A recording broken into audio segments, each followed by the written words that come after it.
Membaca not berdasarkan interval. Membaca not dengan lompatan dua nada membutuhkan kemampuan pendengaran yang cukup tajam terhadap musik. Untuk yang lebih sederhana, kita bisa mulai dengan dua nada saja, sebagai nada pangkal dan nada selang.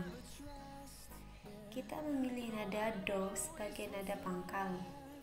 Selanjutnya, nada selang akan digantikan secara berurutan dan semakin menjauh dari nada pangkal.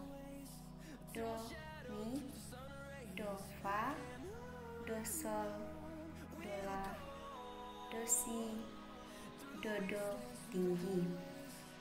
Perhatikan not-not yang ditulis dengan warna merah di bawah ini.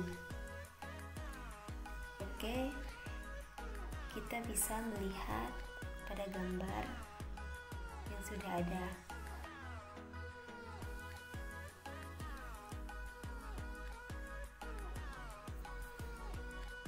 Membaca not dengan jarak setengah laras. Membaca not-not yang disertai tanda kromatis atau naik dan turun masih menjadi kesulitan besar bagi para pemula, apalagi disertai interval yang cukup jauh jaraknya. Pertama-tama kita harus mengenal terlebih dahulu nama-nama not yang dicoret naik dan turun tanpa memikirkan bunyinya. Perlu diketahui bahwa not yang dicoret dengan garis miring ke kiri adalah not-not yang dinaikkan setengah laras.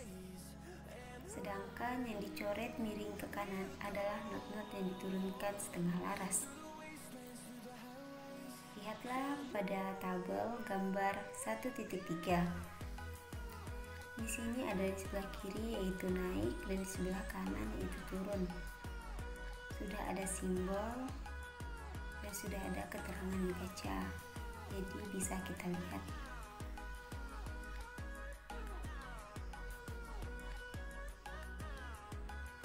Kemudian di sini saya akan memberikan gambar itu cara membaca. Di sini sudah jelas cara membacanya, yaitu pada gambar. Bisa diperhatikan dan bisa dilihat dan bisa dipahami pada gambar.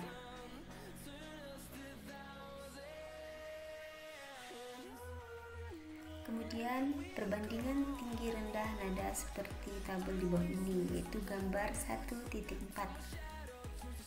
Bisa kita lihat bahwa ada simbol nada naik dan cara bacanya sama dengan, terus ada simbol nada turun dan cara bacanya juga.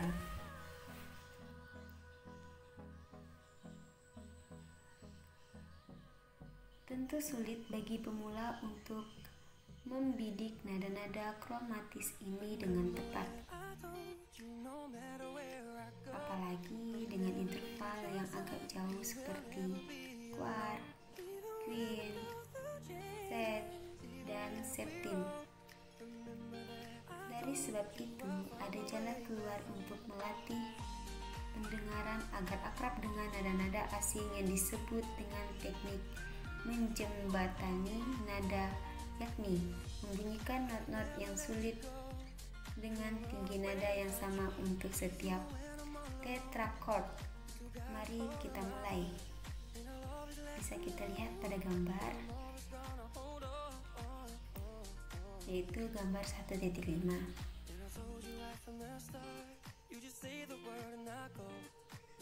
Apabila kita ibaratkan dunia tetrachord itu sebagai dua dadu, maka kita bolak-balikan kedua dadu akan kita dapatkan rangkaian-rangkaian tetrachord yang itu juga. Ini adalah perjalanan diatonis. Perjalanan kromatis akan dilatih kemudian. Kalau perjalanan ini sudah kita mengerti, maka dengan tenang kita bisa mempelajari musik yang kedengarannya atau kelihatannya seperti rimba. Bunyi yang satu bisa bertabrakan dengan bunyi yang lain, asal jelas mau mengungkapkan apa. Tanpa disadari bahwa setiap interval chord membentuk sebuah akor mayor seperti pada gambar di bawah ini.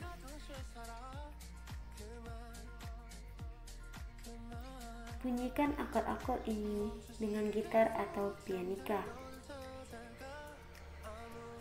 Perjalanan akor-akor di atas seperti perjalanan waktu. Urutan kemarin, sekarang, esok akan berputar kembali seperti hari Senin, kembali ke hari Senin, hari Selasa kembali ke hari Selasa. Dan rangkaiannya bisa dilihat pada gambar.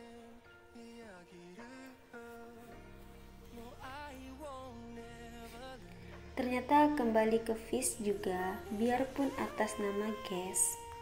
Dengan kata lain, hanya ada satu perjalanan, yaitu perjalanan chord. Bagi seseorang yang mau start pergi, perlulah mengetahui bahwa dia hanya harus bersemangat. Karena interval chord adalah semangat. Perjalanan dari masa lampau ke masa sekarang sama dengan dari sekarang ke esok.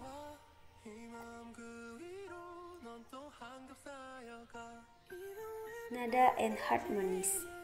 Nada and harmonies adalah nada yang sama tingginya tetapi namanya berbeda. Kita bisa lihat pada gambar 1.4.